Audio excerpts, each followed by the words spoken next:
So we're here in Times Square, New York City, and you can see why this is the best of the best. 50 million visitors annually come here to visit this wonderful city. And why would you want to go anywhere else? So we're here to visit the best chefs in the world right here in New York City on Chef's Duet.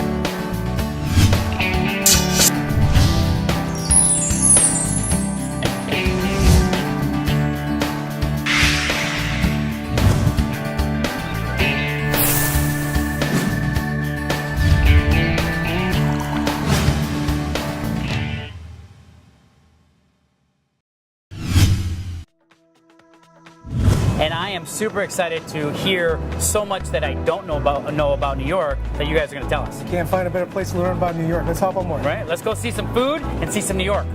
And that's probably, you're probably right. There's the star.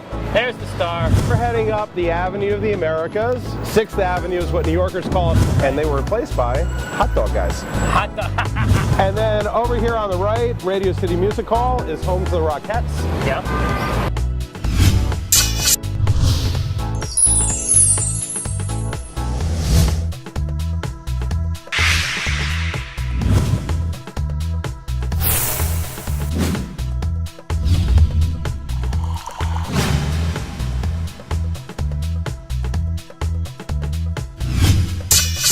Over here on the right, the Ritz-Carlton, they got telescopes in every window facing the park. Oh, wow. So that people that are guests can see the wildlife inside Central Park. Yeah, which I'm sure people don't even realize how much wildlife is in there. Well, it's a menagerie. It isn't just a space that's supposed to simulate the flora of nature, right, but also the fauna. Yeah. It took 25 years to build this. A lot of tourists think it was the part of Manhattan we just didn't build on.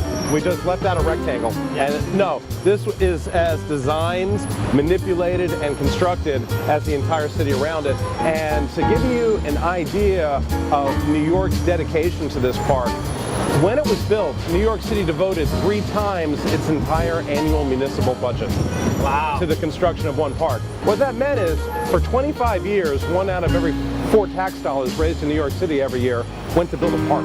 Oh, wow. That's crazy. I smell the horses, but I don't see them. Yeah, they brought them in. And then over here on the right, you see the tourists are trying to learn our bike share program.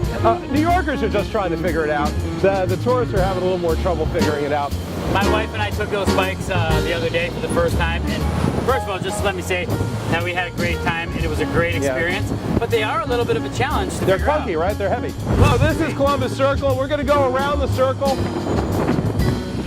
Christopher Columbus sits on top of a column. Protruding from the column are 3 ships, the Nina, the Pinta, and the Santa Maria.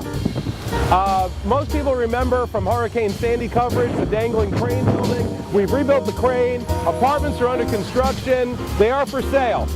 $7,000 per square foot.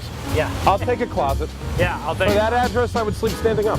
Yeah. Over here is the Trump International Hotel and Tower from the movie Tower Heist, starring Ben Stiller and Eddie Murphy. This is where they stole the car made out of gold out of the penthouse during the Thanksgiving Day parade. Now, remember the manager says to the staff, do you notice anything out of the ordinary? Yeah. Come to think of it, Miss Piggy isn't in the parade this year. And this is Time Warner Center. At the bottom is the 5-story glass atrium containing some of New York's finer stores. Please do not call it a shopping mall. Yeah. I have read the press release from Related Properties. It is a vertical retailing experience. Over on the right, the Hearst Tower, the building with the triangles. Yeah. William Randolph Hearst started building, got up 6 floors, the stock market crashed in 1929. They did not finish the building for another 75 years. So at the bottom you have a 1920s Art Deco facade. At the top, a 21st century solution provided to us by the British architect Norman Foster. What's this statue? That is the monument to the sailors lost in the explosion on the battleship Maine in Havana Harbor in 1898. This was the precursor for the Spanish-American War.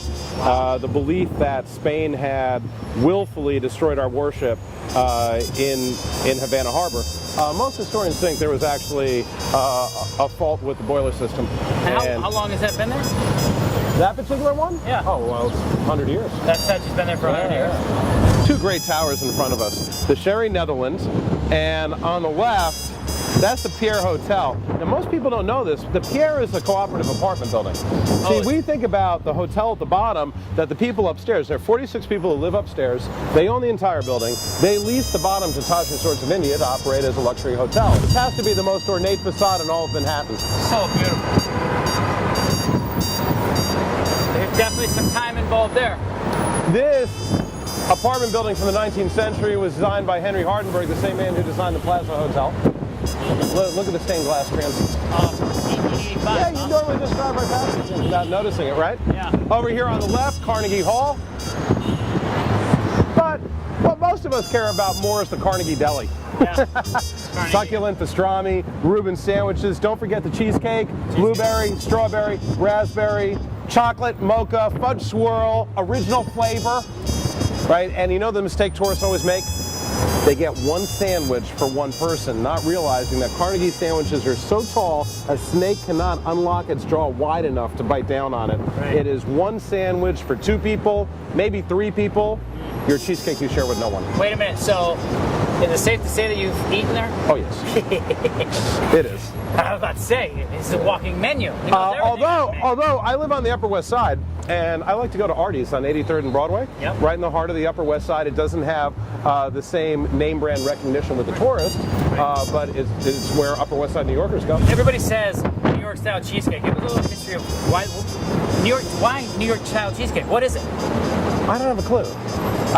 Cheesecake is something that you just experience emotionally. You don't get an intellectualism about cheesecake. Right. I will tell you this, there are definitely different styles. Right. And New Yorkers, we like our cheesecake with more texture and not quite as sweet. A little denser. Whereas the visitors, the tourists, they like it processed a little more, like creamier, Right. and definitely sweeter than New Yorkers would have it. So I'm comparing it as New York style is a little lighter, little less less like cream cheese. Because I think outside of New York they make a cheesecake. It's a little dense. It's a little bit light. I mean, you can tell it's cheesecake. When you say lighter, so they managed to get more air fluffed into it, and that what gives the idea that there's texture to it. It's not quite as smooth. Yes. Okay. Yeah. Exactly. So it feeds exactly into what you're saying. And then obviously the 5 million different kinds of toppings, from strawberry, blueberry, seasonal topping, kiwis. In today's day and age, there's fusiony cheesecakes with star fruit and passion fruit and guava, all this different kind of stuff, which is good. But I'm flat out, straight up, classic cheesecake, New York style, for me is the best. Vanilla, leave me alone. Pizza, bagels, there's a reason why we have the best, hands down, and it's the water. It's the water. The water. Our water supply is coming from over 100 miles away through these massive tunnels. The impurities settle out. We add fewer chemicals than any other municipality in the country, and because of that, I guess chlorine ruins bacon.